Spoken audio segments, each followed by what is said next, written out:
Hey, welcome to 20 Minutes Self-Development with me, your host, Tam Dillon. 20 Minutes Self-Development, the podcast that's all about focused, effective self-development, one tool at a time. In each episode, I'll be introducing you to a specific practice or technique, and I'll be diving into why it matters, how it works, and how you can integrate it seamlessly into your daily life.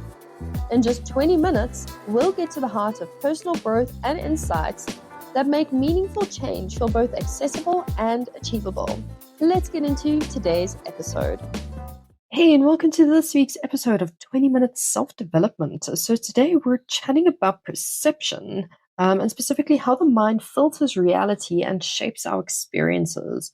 What we see, what we believe, and what we react to, in all honesty, is very rarely objective. Instead, it's actually shaped by our conditioning, our thoughts, emotions, and past experiences.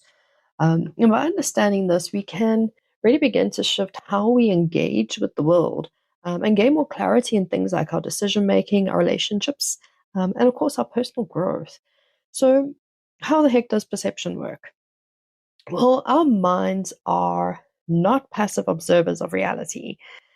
Every moment we receive a flood of sensory information, but what our brains are doing is they're filtering, interpreting, and assigning meaning to these things based on learned patterns. So this is why two people can experience the same event and walk away with completely different perspectives. From a cognitive psychology standpoint, perception is influenced by mental shortcuts, or what's known as heuristics. And these help us make sense of information quickly, which is all good and well, but it can also lead to biases. So, heuristics are cognitive strategies that essentially allow us to navigate complex decisions without being overwhelmed by excessive information. So, while they're efficient, they can often lead to distorted thinking. So, super simple example would be the common groceries that you buy. And think about your grocery list and think about the things that you regularly buy on your grocery list and how much of that is just you making, quick heuristic based decisions of like, okay, well, I always get cheese, so I'm going to get cheese, always get milk, so I'm always going to get milk. But how much is the milk and the cheese good for you? And how much of that is still a good decision for you in this day and age? And how much of that is just bias of like, okay, well, I've always done this, so this is what I'm going to keep doing. So, like I say, while they're efficient, they can often lead to distorted thinking. So if you take the grocery list and you take that on a slightly bigger scale, you can see the disadvantages to it. So, for example, availability heuristics causes us to judge the likelihood of an event based on how easily we can recall examples of it. I've been to this friend's house. The last time I was there, it was amazing. So I'm going to go there and it's going to be amazing again. So I'm going to make the decision to go. Or we can flip that in reverse and be like, it was awful. I don't want to go there. And that's my decision. So you're seeing how the biases are coming in of like you're basing it on those past experiences. And if we frequently hear about plane crashes on the news, we're going to perceive flying as more dangerous than driving. Even though statistics might show the opposite. Another common heuristic is something called anchoring, where our initial exposure to information heavily influences our perception. This is why first impressions can be so powerful. Because they become a reference point for all future interactions with that person or that situation. So you get on a plane for the first time and like it's not a good experience. Likely you're going to associate any future travel experiences by plane. You're going to approach them with a sense of anxiety and stress because, well, all plane trips are awful, but you've only done one plane trip. Confirmation bias is another heuristic that significantly impacts perception. And it makes us seek out and interpret information in ways that reinforce our existing beliefs. So this means that much of what we think of as truth is really just a reflection of what we already believe. So we're kind of just like recycling through our thoughts and not actually seeing reality for what they are. We're just like, it's like this, it's like this. And we're not like shifting the perception to see, is it really like this? And when we become aware of these mental shortcuts, we can start to recognize how they shape our reality. And we can start to take steps to counteract their effects. Another key factor is your emotional state. So, when we're stressed out, anxious, or fearful, our perception actually narrows, and we may interpret what may be a neutral or slightly ambiguous situation as negative. And this is a survival mechanism, but it can also distort how we experience the world. So, recognizing the role of your emotions and your perception really allows you to cultivate a far more balanced and intentional response, rather than just reacting impulsively based on conditioned interpretations. Let's look at the Buddhist perspective on perception. And so, Buddhist philosophy has long explored the concept of perception, and it often emphasizes that the mind creates its own reality. And the teachings of Buddha often refer to the idea that our suffering arises not from external events, but rather from the way we perceive and we react to them. In Buddhism, we have something called the skandhas, which makes up form, sensation, perception, mental formations, and consciousness. And these essentially outline how our experiences are constructed. In the central Buddhist teaching on perception is the idea of impermanence and the illusion of self. And I chatted about these in my episode last week. So I encourage you to go and check that episode out, just so you can get a little bit of expanded context on what I'm chatting about here. So what we might perceive as fixed or solid is actually often transient. And attachment to specific viewpoints can actually lead to unnecessary suffering. So, when we're developing things like mindfulness and self awareness, we can begin to see our perception for what they actually are, mental constructs rather than absolute truth. So, this is why practices like self awareness are so important, because otherwise we're kind of just living through this lens of like, well, my very first plane trip was awful, so all plane trips are awful. My grocery list always has cheese and milk, so my grocery list is always going to have cheese and milk. What if you're lactose intolerant? What if you need to get on a plane and go have a really good holiday? So by learning more about yourself and understanding yourself, you can learn to understand your perceptions, and start to see the mental constructs for what they actually are. And what that does is it starts to shatter them, and you're like, oh, okay, that's reality. So not all plane trips are going to be awful, and I don't always have to buy milk and cheese. Maybe I can buy something else for a change. Let's chat about Maya a little bit. And Maya is essentially the illusion of reality. And the concept of Maya, it's often translated as illusion. And it's particularly relevant here. And so in both yogic and Buddhist thought, Maya suggests that we experience that what we experience as reality is actually a filtered, conditioned projection of the mind, rather than ultimate truth. And this doesn't mean that the world itself is false. Like the world exists, it's real, it's there, but rather that our perceptions of it are incomplete or distorted by our conditioning. So Maya can manifest in a couple of ways. And one of the most common is through attachment, becoming overly identified with our thoughts, our emotions, and our roles in life. For example, someone who sees himself as a failure purely because of just one single setback, they then get trapped in a mental illusion that then limits their potential. I failed this once, so I'm going to build this mental construct that says I'm always going to be a failure. This moment here has now defined me. Well, no, that moment was transient. You're not stuck in that moment, and you can step out of that perception. It's just that mental construct. Similar to this, when we judge others based on our preconceived notions, rather than seeing them as we are, we engage with a version of reality that is shaped by illusion rather than truth.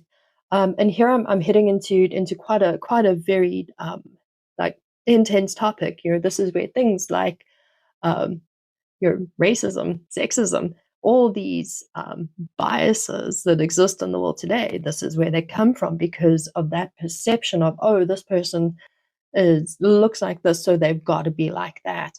That is cognitive bias. That is not reality. That is a mental construct. And that mental construct has either come from societal conditioning, the way you were raised, or an interaction with the person from that gender or that culture or that race, and you're like, okay, well, everybody is exactly the same as you. Like, and that is now my interpretation of this. So you can see just how limiting, these mental constructs can actually be, and our perceptions, like just how much it narrows our world. So let's look at another layer of Maya, and this is the illusion of separateness. So the human mind tends to categorize and divide the world. Me versus everything else. Good versus bad, success versus failure. So we have this dualistic thinking. And what this does is it makes us believe that we're isolated individuals rather than interconnected beings. So we now have this mental construct that says, you look like this, so you must be like that. So there's my mental perception that's jading my view of reality. And now I'm coming in with my illusion of separateness, that you and I are not the same and we don't come from the same thing.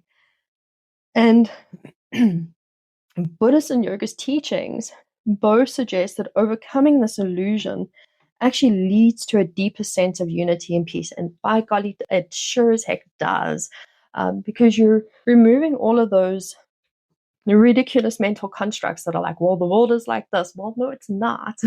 The world is actually all very much similar and the same.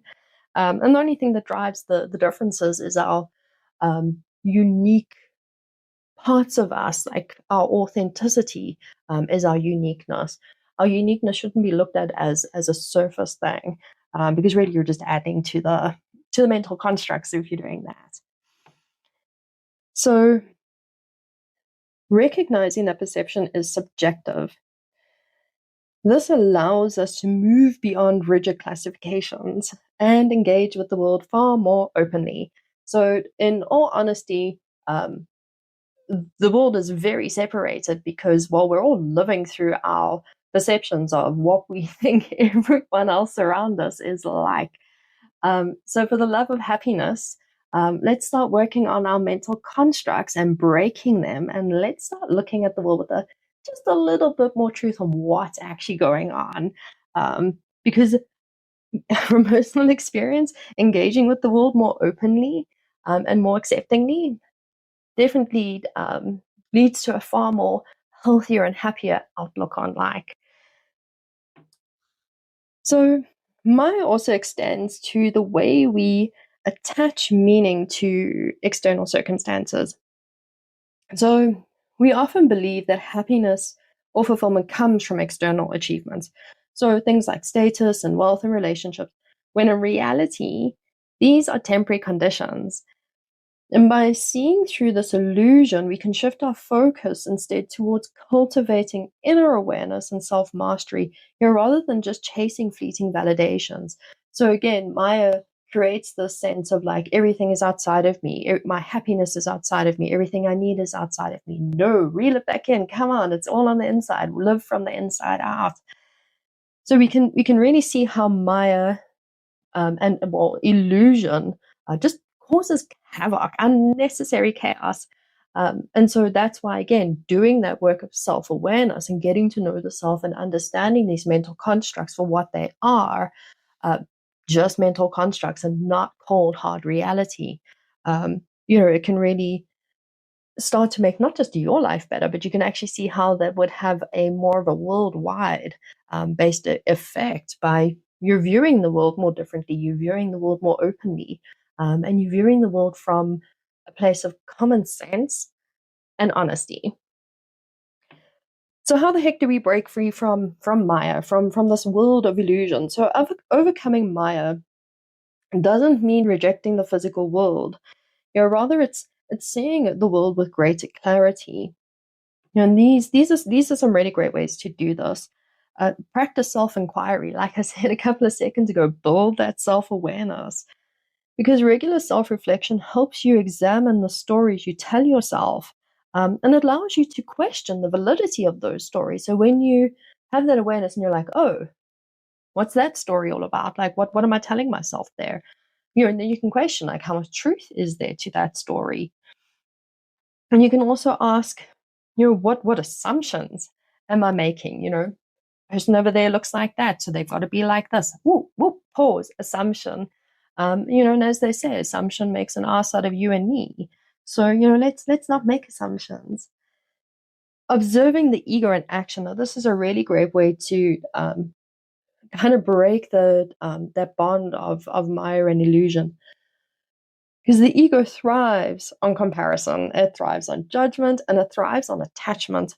And when we notice when we feel superior or inferior to others, this right here can highlight where Maya is influencing our perception. So if you feel like you're better than someone else, or you feel inferior to someone else, no one is superior or inferior to anyone else. Like there is no pecking order.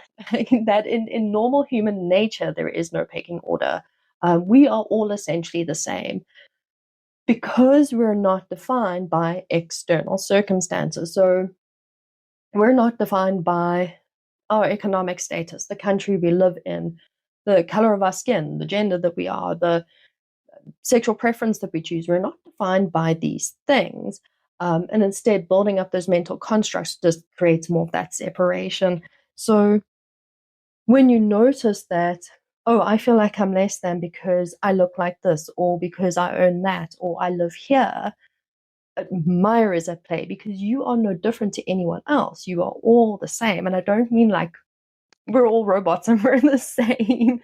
I don't mean that from like a uniqueness perspective. I mean that from the perspective of no one is better than anyone else. We are all same, but different. Letting go of those rigid identities. So the roles that we play in life: parent, employee, student, husband, wife, sibling, whatever role label you want to put on it. These can become so limiting when we over identify with them.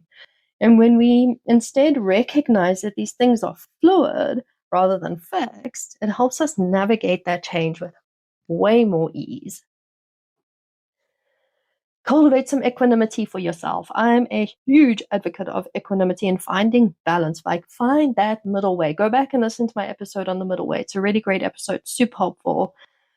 So instead of being reactive to the external circumstances, developing equanimity instead allows you to engage with life from a place of balance rather than illusion-driven attachment.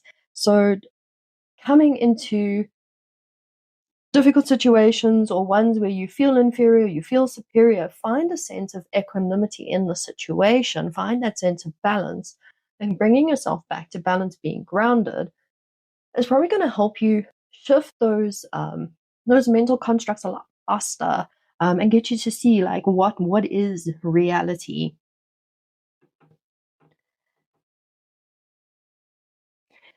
So let's chat a little bit about practical ways to become more aware of our mental filters. So we know how to kind of break free from Maya, but let's chat a bit about becoming aware of these mental filters that we create for ourselves. Perspective shifting. I love this one.